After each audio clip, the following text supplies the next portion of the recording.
Oke guys, welcome back to Daily Charting with Toshi, di mana kita akan daily chart your favorite cryptocurrencies. Oke, dan sekarang kita masuk ke DCWT sesi kedua. Di mana di sesi kedua ini fokus kita akan lebih ke pembahasan komen dan juga charting altcoins. Tapi sebelum kita mulai, gue ingatkan lagi malam ini padat ya, banyak sekali data-data penting. Jadi hati-hati terutama buat lo yang buka posisi futures ya. Untuk hari ini ya, kita udah bahas di siang sih, tapi nggak apa, kita ingatin sekali lagi. Kita akan keluar yang pertama itu data EDP non-farm implement change. Ini akan keluar di jam 7:15. Lalu di jam setengah 8 akan keluar GDP. This is very important ya. And then di jam 9:15 akan ada Chicago PMI. Di jam 9 akan keluar PCE ya, core PCE yaitu monthly dan juga yearly-nya. Dan satu lagi yang paling malam di jam setengah 10 akan ada crude oil inventories. Jadi seperti yang gue sudah bilang tadi pagi ya, padat. 1, 2, 3, 4, 5 ya, 6 data penting. Jadi hati-hati sekali lagi buat lo yang buka posisi futures, dekat-dekat ke jam rawan pertimbangkan untuk tutup posisi buat yang konservatif, buat yang agresif minimal pasang SL ya.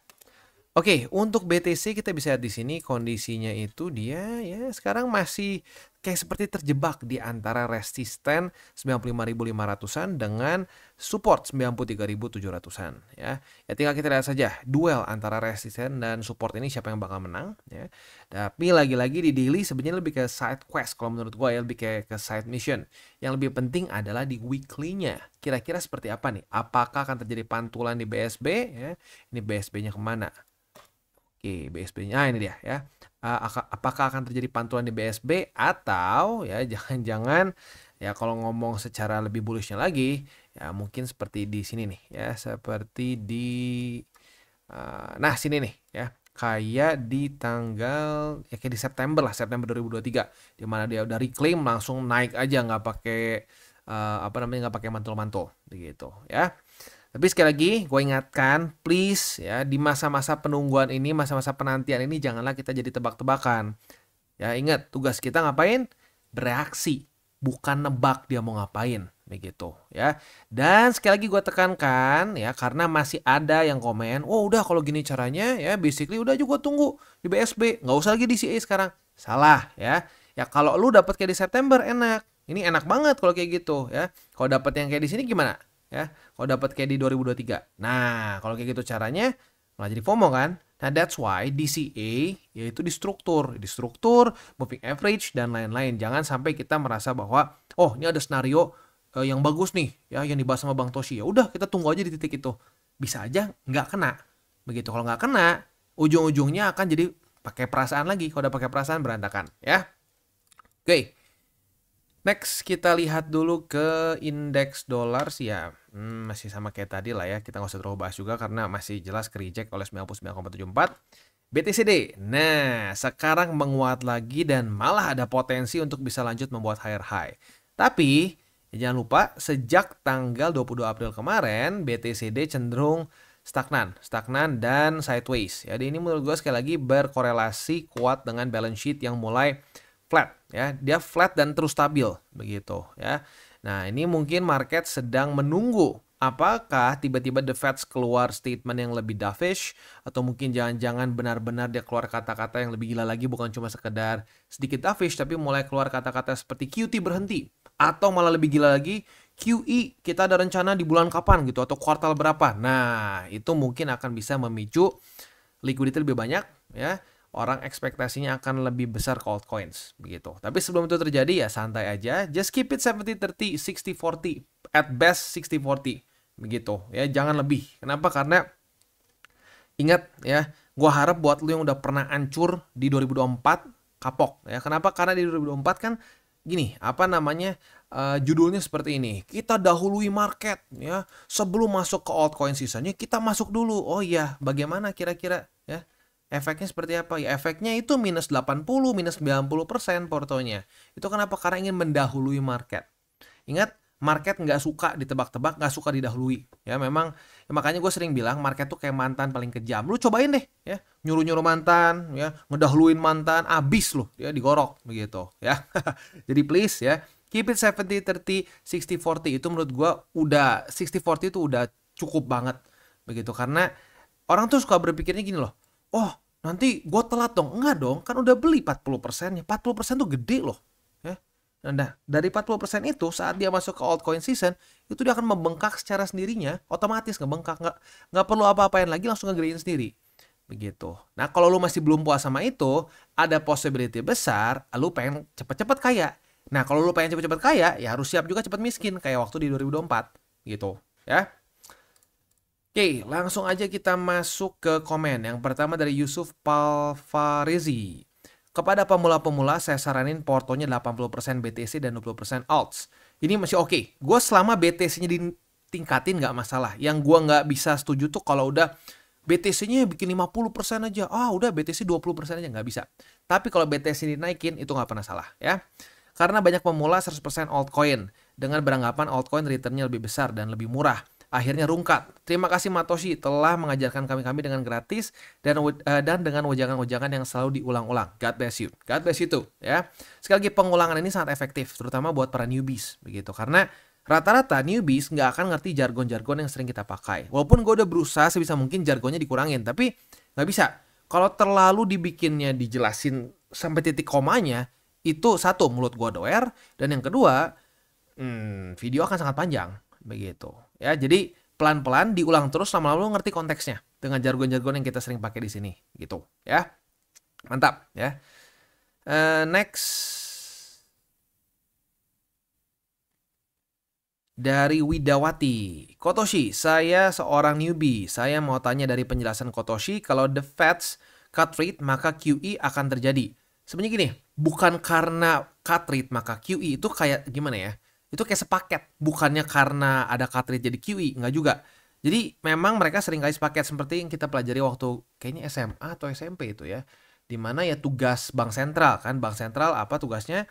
Ya basically itu Keynesian School of Economics ya. Dimana mereka harus step in saat ada pain in the market. Dimana saat terjadi krisis di market. Nah mereka akan ya, well technically speaking kalau mau dibilang ya memanipulasi supply uang di market ya, dengan walaupun caranya ya nggak benar-benar di money printing kayak meme ya, tapi ya basically mereka lakukan seperti itu ya. Nah caranya seperti apa? Menurunkan suku bunga bank dan melakukan QE, menambah aset dalam balance sheet mereka. Nah kalau suku bunga bank mungkin sering masuk ke otak, nah tapi QE ini nggak tahu kenapa ya kalau diperhatiin. Dulu waktu gue SMP, gue lupa SMP atau SMA, diajarin ini juga nggak terlalu ditekenin QE ini. Nah tapi menurut gua kalau ngomongin soal liquidity apalagi di market ya, di market kripto, itu lebih efektif kita ngeliatin QE dibandingin rate cut. Walaupun sama-sama ujung-ujungnya lebih bagus ya, kalau mau ngomong secara statistically speaking lebih bagus kalau dua-duanya turun ya. Balance sheet-nya naik lalu interest rate-nya turun begitu. Mana interest rate? Nah tapi kalau kita ngomong secara efektivitasnya ya, sepertinya kripto itu lebih apa ya, lebih apa mungkin disebutnya, lebih sensitif terhadap balance sheet begitu. Saat balance sheet mulai dinaikin ya, nih kita bisa nih, saat balance sheet mulai dinaikin langsung ngefek. Sementara interest rate udah turun dulu di sini nih turun, ini BTCD masih tetap naik begitu. Jadi kalau mau ngomong lebih bagusnya ya interest rate turun, balance sheet naik. Tapi kalau andaikan cuma pilih salah satu, mendingan ya balance sheet aja begitu ya. Balance sheet dulu naik, misalkan interest rate mulai turun lagi ya itu ekstra bagus begitu ya. Next, belum next, masih ada ya. QE biasanya berlangsung berapa lama kok? Nggak tahu. Itu setiap masa bisa berbeda-beda dan tergantung ini juga ya, tergantung kebijakannya masing-masing begitu ya. Tapi rule of thumb-nya ya sampai ekonomi udah nggak terlalu buruk begitu, alias market udah kepam lah begitu ya. Makanya ada korelasi yang cukup besar antara saat S&P ngedrop dengan ya intervensi negara, QE, interest rate diturunin dan seterusnya ya. Nah dan mungkin selain dari itu juga ya, bisa juga dari ya kalau mulai udah inflasinya gede-gedean kayak kemarin 2022 kan, menurut gua trigger terbesar dilakukan QT adalah karena inflasi udah mulai kerasa. Nah, jadi itu juga ya, saat market udah cukup kepam, dalam tanda kutip cukup kepam ya. Lalu ya selain dari itu juga inflasinya udah mulai kerasa begitu ya. Nah, itu bisa dilihat dari mana? Dilihat dari data CPI, PCE, PPI begitu ya. Dan setelah itu apakah akan terjadi Damco? Mohon penjelasannya, terima kasih. Biasanya iya, kalau sampai sudah masuk ke dalam masa-masa QT ya, QT dan interest rate dibikin naik ya, kita bisa lihat sendiri korelasinya adalah seperti ini. Ya, aduh harusnya tadi gue nggak hapus ya. Mana balance sheet? Nah, nih. Kita bisa lihat saat mulai diturunin ya, saat balance sheet mulai diturunin, interest rate mulai dinaikin, ya lihat market akan stall ya. Kayak mobil kehabisan bensin gitu. Nah, saat mobil kehabisan bensin ya, itu kan apa namanya ya, nggak langsung nggak langsung tiba-tiba pup berhenti gitu kan, pelan-pelan. Nah, masa pelan-pelan ini yang kadang-kadang orang banyak yang ancur-ancuran, kejebak gitu. Karena apa? Di masa-masa cycle top ini hype-nya akan sangat tinggi. Nah, itu yang kejamnya dari market. Saat mereka masuk ke bear market itu pelan-pelan, nggak langsung terjun payung boom gitu ya. Oke lah, mungkin dulu rada kerasa kayak terjun payung, tapi belakangan ini ya nggak seterjun payung zaman dulu lah, nggak zaman kayak waktu gua awal masuk ke kripto begitu ya. Nah, jadi begitu ya, itu kurang lebih penjelasannya ya. Next dari Jeff. Gila, bener banget bro Toshi. Mending diem-diem, nggak perlu orang tahu kita suka dan investasi kripto. Yes, nggak ada gunanya, serius. Nggak, aduh capek serius di kripto tuh, mendingan lu nggak usah ngomong sama sekali lah ya. Misalkan ada orang mulai ngomongin kripto, lu diem aja, jangan ngomong, serius, capek ya. Lagi ngepam diutangin, lagi ngedam diketawain, anjrit banget lah. Mendingan tiba-tiba lu jadi sultan, ditanya kenapa lu sultan, pokoknya ya rezeki dari Tuhan, dah gitu aja ngomongnya, nggak usah panjang lebar ya. Wah, nggak usah dijelasin, karena lu jelasin panjang lebar juga mereka masuk telinga kanan keluar kiri, ujung-ujungnya apa? Ujung-ujungnya pinjam dulu 100 gitu. Oh iya bro, luar biasa bro, jadi bro banyak duit kan bro, nah pinjam 100. Mendingan diam-diam baik ya. Next dari Alfian Kurosaki. Wah, ini suka film-film samurai jangan-jangan ya. Itu Kurosawa. Sorry, salah. Kurosawa itu ya. Kalau keluar SOP TP ya TP. Jangan rakus guys. Meme coin seperti PP udah plus 10-20% waktunya TP. Ya, setiap orang berbeda sih. Aku mah 10% udah TP. Karena potensi untuk turun juga cepet banget. Nah, lagi-lagi. Untuk SOP TP setiap orang monggo bisa punya caranya masing-masing. Kalau gua, Bollinger Band. Saat terjadi weekly close di atas dari Bollinger Band. Setelah itu ya gue TP selanjutnya di martingale gitu ya. Udah naik berapa persen di martingale. Supaya apa? Supaya ya harga rata-rata TP kita juga meningkat. Karena harga rata-rata itu bukan cuma di CA saat kita masuk ke market. Waktu keluar pun bisa dicicil. Begitu dengan cara ya TP-nya berkala. Enggak sekaligus boom gitu ya. Mantap. Next dari 83 Channel. Bener bang, pas 2023 ke 2024 para dukun bilang akan ada altcoin season seperti 2021. Masuk ke 2025 setelah kripto turun, mereka bilang cycle ini beda, tidak akan ada altcoin season. Tapi kemarin bilang this is alt season, trust me. Itu dia. Kenapa? Tahu nggak kenapa? Karena dukun cuma bisa berharap-harap aja. Dia nggak punya fakta data statistiknya. Ya. Nah buat lo yang sudah nonton TCI dari 2022, lu nggak pernah denger gue sekalipun tertarik untuk ngomong kita sudah masuk ke altcoin season. Nggak pernah kan? Kenapa nggak pernah? Karena datanya melawan hal tersebut. Ya, yang ada gue sampai doer bilang 70-30 sampai dikatain, wah dasar lu bear boy ya katanya ya, dasar perma bear. Ya, sekarang gimana? Gue tanya balik, bagi orang-orang yang jualan altcoin season, sekarang kan belum datang-datang tuh, ya. Ya, terus gimana? Ya itu dia. Jadi, ya semoga ini sekali lagi menjadi bukti ya, bukan gue cuma asal ngomong, faktanya banyak kok yang merasakan seperti itu, ya. Para dukun itu hanya menjual janji palsu. Kenapa jual janji palsu? Kenapa? Karena gini, kita harus ngerti logikanya. Kenapa harus altcoin? Kenapa harus altcoin yang dijual? Karena banyak. Nah, jadi mereka bisa menjual expertise mereka untuk nebak-nebak mana altcoin yang bakal ngepam. Padahal faktanya mereka hanya tebak-tebakan, itu kancing. Nggak tahu mereka. Karena serius, market itu di altcoin itu sangat illogical. Serius, sangat illogical. Ya tapi that's the way it is. Makanya kita alokasinya 70-30 atau 60-40. Supaya apa? Supaya resiko kita terjaga. Begitu ya. Next dari Arianto Ari. Bang tanya dong, data ekonomi kalender itu korelasinya gimana? Bang, kadang hasil datanya hijau, market drop.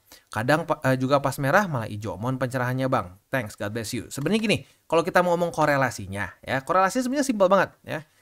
Kita lihat kemarin deh ya, kemarin misalkan gini. Nah ini kalau data merah, ini justru bagus.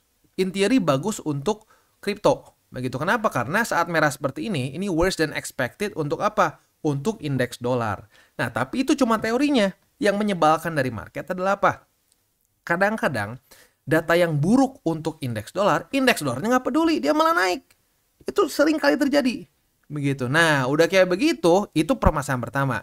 Nah, kadang-kadang bisa begini, worse than expected, indeks dolarnya udah turun, ya, tapi BTC-nya ikutan turun. Itu juga bisa. Nah, jadi makanya, ya, menurut gua kalau orang yang masuk ke market pure pakai fundamental, that's foolish. Foolish menurut gua, jauh lebih kacau dibandingin lu masuk pure pakai TA. Pure pakai TA juga menurut gua nggak tepat ya. Lu harus perhatiin berbagai macam aspek lain juga, tidak semudah itu. Nggak ada cuma garis-garis pasti akan begitu, nggak juga. Lu harus ada statistiknya juga dan harus didukung juga dengan fundamental. Tapi menurut gua yang paling konyol kalau orang masuk ke market cuma ngelihat fundamental. Oh, bagus tuh, hasilnya bagus. Berapa sering ya? Hasil bagus, data bagus, news bagus, market ngedrop. Begitu ya. Nah, jadi itu korelasi normalnya ya, tapi nggak selalu normal seperti itu. Market kadang-kadang sinting juga. Makanya kenapa gue udah sampai doer ngomong, gue lebih suka ya jam-jam penting ini bukanlah kesempatan buat buka posisi, justru jadi waker buat kita untuk stop buka posisi yang resikonya tinggi. Begitu, seperti posisi futures. Begitu, karena itu kan sensitif kan. Begitu ya, jadi sekali lagi sudut pandang gue ini sebenarnya bisa kita analisa ya.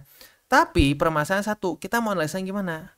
Gitu. Kita mau analisanya kalau misalkan kita buat buka posisi jangka pendek gitu, pengen boom profit gitu, susah. Gimana? Satu, kita nggak punya data insider. Begitu. Sekalinya kita punya data insider pun korelasinya bisa tiba-tiba nggak sesuai.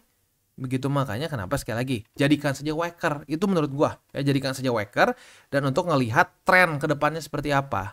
Gitu ya. Bukan untuk dijadikan satu event yang nanti kita kesannya jaga lilin, begitu, berharap kaya dari satu kali data penting. Nah itu sering sekali terjadi waktu zaman gua trading forex. Itu banyak teman-teman gua kayak gitu. Wah, debat, enggak lah, ini data NFP bakal begini, enggak, ini the Fed bakal begini, begitu. Kayak dia udah tahu aja tuh the Fed siapa ya. Kayak dia punya nomor telepon aja tuh ya, chairman the Fed-nya di zaman itu. Gua lupa zaman itu siapa ya the Fed-nya ya. Ya intinya apa? Ya, intinya itu tebak-tebakan, nggak jauh beda sama lu main judi bola.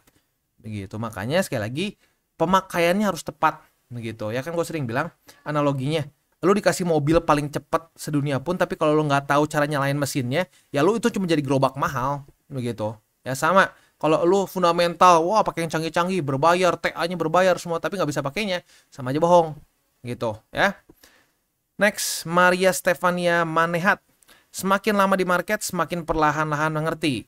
Makasih Matoshi, semoga bisa sukses di market kripto. Salam tabur tuai. Mantap, salam tabur tuai juga ya. Next, dari Danu Vlog Bike. Bang, gua mau nanya, adopsi Bitcoin massal oleh institusi dan whale besar di dunia kan makin banyak. Apakah ada kemungkinan bear market 2026 sesuai siklus per 4 tahun akan tertunda gara-gara whale dan institusi buy Bitcoin dengan porsi yang besar? Semoga dijawab Bang, salam tabur tuai. Mungkin aja ya. Tapi gini, ini sebenarnya memang hal yang sulit juga, gitu, hal yang sulit juga. Gue ngerti institusi kan secara sifatnya akan lebih tidak berpikirnya nggak terlalu jangka pendek, begitu ya. Ada kemungkinan besar mereka kan hold lebih panjang, gitu. Nah, tetapi di waktu bersamaan juga kita jangan lupa bahwa di kripto untuk regulasi leverage itu masih sangat loose, begitu ya. Nah, jadi gini, benar mereka akan membantu. Ya, kalau sampai ini terus berlanjut gitu, momentumnya ini akan membantu untuk naik ke atas. Nah, tetapi jangan lupa yang sering kali membunuh satu cycle atau membunuh bull run ya, itu adalah leverage. Begitu. Nah, leverage sekali lagi seperti yang gue bilang tadi, regulasinya masih abu-abu untuk di kripto. Begitu, berbeda dengan misalkan derivatif di saham, ya, optionnya itu mereka udah lebih jelas. Kalau di kripto enggak. Nah, itu bisa menjadi trigger utama orang ketakutan massal gitu. Wah, ngedam parah. Saat ngedam parah, fear udah masuk, udah institusi pun akan ikutan ciut juga menurut gua, atau minimal ya dia akan ya udah dia hold aja jangka panjang. Sementara retails dan lain-lain semua panik, turun ke bawah gitu ya. Jadi mungkin saja bisa terjadi ya karena institusi masuk, tertunda mungkin saja, tetapi menurut gua highly unlikely. Karena datanya tidak menunjukkan itu, dan selain itu juga ya, kalau menurut gua dampak yang lebih memungkinkan adalah apa? Tetap masuk bear market, tapi drawdown-nya berkurang signifikan, begitu ya. Karena ya kalau kita lihat BTC dari cycle ke cycle itu secara drawdown berkurang, begitu ya. Kita bisa lihat sini bear market kemarin itu dari pucuk ke benar-benar bottom. Aduh, kadang-kadang suka nggak mau dia diklik ya. Nah, itu minus 77%.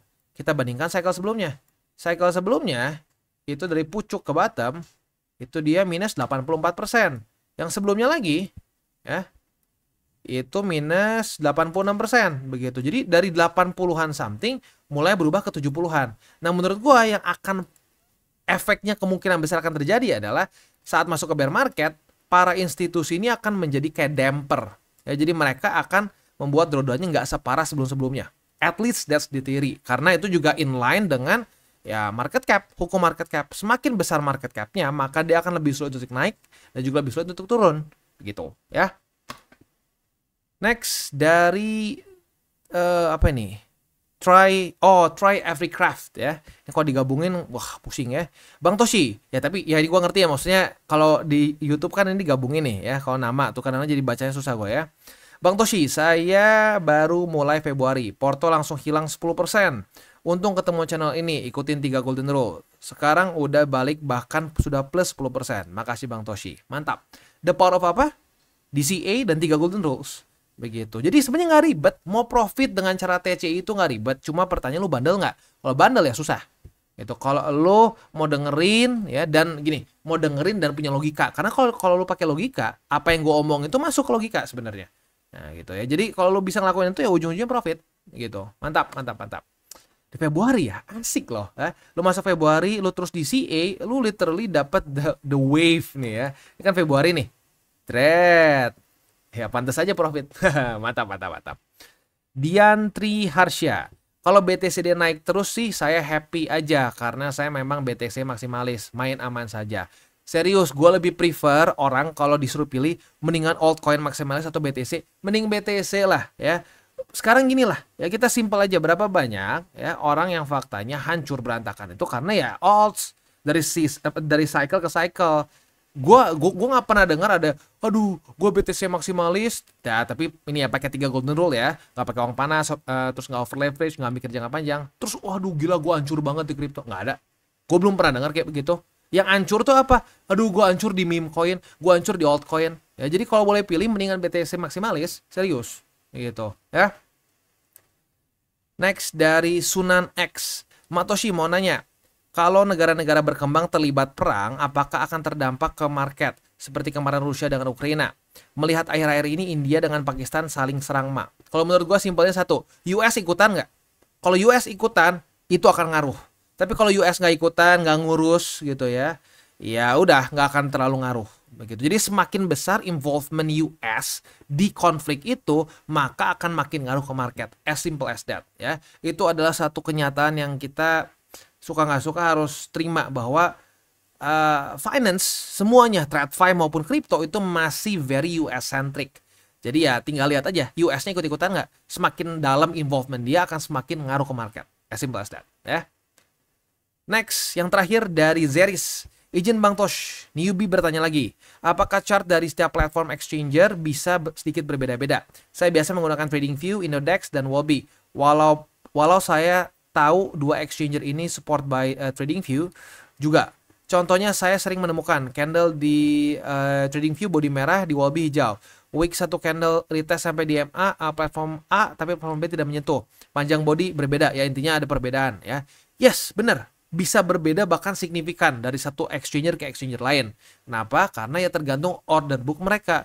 Order book yang lebih tipis seringkali ya akan berbeda jauh dibandingkan order book yang mirip-mirip gitu ya. Jadi itu permasalahan liquidity begitu ya. Ya makanya sebenarnya ya susah juga sih kalau gitu ya. Ya gua ada patokan satu, ya udah di situ aja sih gitu. Jadi kalau gua seperti itu ya. Sebenarnya nggak terlalu gini sih ya, asalkan exchangernya nggak terlalu parah liquidity-nya sih, harusnya perbedaannya kalau sampai ada perbedaan nggak terlalu sering dan nggak terlalu ekstrim jauh. As simple as that ya. Beres. Oke, itu kurang lebih untuk pembahasan kita pada hari ini untuk komennya ya. Sekarang kita akan masuk ke buy limit. Tetapi sebelum kita masuk ke buy limit, seperti biasa gua akan disclaimer dulu bahwa semua konten dari TCI bukanlah financial advice. Ini semua bentuknya adalah edukasi. Lalu bagaimana cara untuk mendukung TCI? Ada banyak caranya. Lu bisa like our video, bisa share our video, atau juga bisa menggunakan link referral kita di bawah. Dan sekarang kita akan dengar dulu pesan-pesan dari sponsor kita pada hari ini. Oke, today's video is brought to you by Bybit. Di mana di Bybit ini kita bisa melakukan berbagai macam hal ya, mulai dari yang newbie sampai yang sudah advance. Buat mungkin lo merasa bahwa aduh bang, gue masih nggak ngerti nih TA, gue masih nggak ngerti charting dan seterusnya, tapi pengen akumulasi, pengen DCA murni, bisa lo tinggal masuk ke sini one click buy, di mana lo bisa pilih lo mau pakai apa ya fiatnya, lo tinggal pilih juga asetnya apa ya. Misalkan lo pengen akumulasi BTC, misalkan setiap hari Senin jam 7 pagi, misalkan gue pengen akumulasi BTC sebesar Rp100.000 misalkan ya, lu bisa langsung lakukan di sini. Bisa peer to peer, bisa Dana, Bank BRI dan lain-lain. Ini gila ya, bisa pakai BCA Mobile dan seterusnya. Jadi Bybit ini memang cocok banget buat orang-orang yang tinggal di Indo ya, bisa langsung pakai bank-bank yang memang sudah biasa kita pakai di Indo ya.